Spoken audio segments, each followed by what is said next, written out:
زندگی کے اس مقام پہ ہوں جہاں میں بس اتنا چاہتا ہوں کہ میری زندگی مجھے خود گزارنے دی جائے، مجھے وہ کام کرنے پہ مجبور نہ کیا جائے جو مجھے پسند نہیں، مجھے ان لوگوں سے ملنے یا ان کے گھر جانے پہ بھی مجبور نہ کیا جائے جن کو میں پسند نہیں کرتا۔ اگر میں کچھ لوگوں سے فاصلہ رکھنے کو ترجیح دیتا ہوں تو اس کی کوئی نہ کوئی وجہ ہوگی۔ بہت سے لوگوں کی اصلیت جاننے کے باوجود میں ان سے ہنس کر مل لیتا ہوں تو اسے میری کم عقلی نہ سمجھا جائے۔ اگر میں کسی کی زندگی میں مداخلت نہیں کرتا تو کسی اور کو بھی اس کا حق حاصل نہیں کہ وہ میری زندگی میں مداخلت کریں۔ مجھے میرے کمفرٹ زون میں رہنے دیا جائے۔ میں اب کسی سے دکھ نہیں لینا چاہتا، نہ چاہتا ہوں کہ کسی اور کو میری وجہ سے دکھ پہنچے۔ زندگی میں بس مکمل تنہائی اور سکون چاہتا ہوں۔ دنیا ایسے لوگوں سے بھرتی جا رہی ہے جن کے دل اپنوں کی وحشتوں سے چھلنی ہے۔ جس قدر میں نے تمہیں چاہا، چاند کو چاہا ہوتا تو وہ آسمان بادلوں ستاروں کو چھوڑ کر میرے پاس آ جاتا۔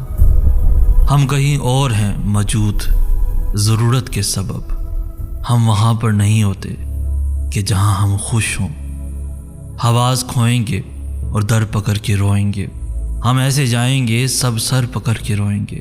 انسان چاہے جتنا مضبوط دل والا ہو، اس کی ذات میں کوئی نہ کوئی ایسا غم ضرور ہوتا ہے جو یاد آنے پر آنسو بن کر ظاہر ہوتا ہے۔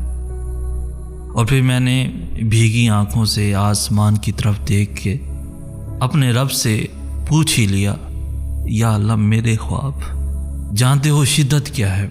شدت وہ ہے جو سانسوں کی ترتیب کو تہس نہس کر دے۔ شدت وہ ہے جو اس کا خیال آتے ہی بےتاب کر دے۔ شدت وہ ہے جو اس سے جڑی ہر یاد کو سامنے لا کھڑا کرے۔ شدت جو وہ ہے، شدت جو میں ہوں۔ کچھ لوگ آپ کو کبھی بھی نہیں سمجھ پائیں گے، اس لیے نہیں کہ آپ پر اصرار انسان ہیں، صرف اس لیے کہ آپ زیادہ اصلی ہیں اور انہیں جعلی انسانوں کی عادت ہے۔ میں سمجھتا تھا تمہارے سجرے کے لوگ جس سے محبت کرتے ہیں اس کے لیے مر جاتے ہیں، لیکن تم سے شناسائی کے بعد علم ہوا تم لوگ جس سے محبت کرتے ہو اسے مار دیتے ہو۔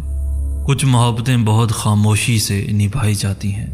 ان محبتوں میں قسمیں نہیں کھائی جاتی، وعدے نہیں کیے جاتے اور نہ ہی رابطوں کی محتاج ہوتی ہیں۔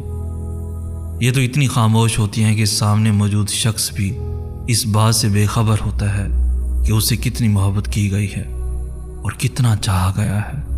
ان محبتوں کا رازدان صرف اللہ کو بنایا جاتا ہے۔ مرشد، اس دل سے بڑا منافق کون ہوگا؟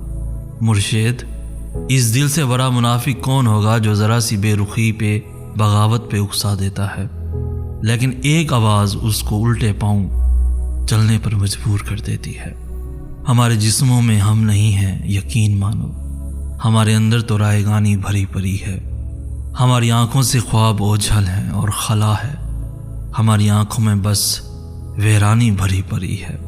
آپ خاموش ہو جائیں گے، وہ سمجھیں گے کہ آپ بے حس ہیں۔ آپ شکایت نہیں کریں گے، وہ سمجھیں گے کہ آپ کو تکلیف نہیں ہوتی۔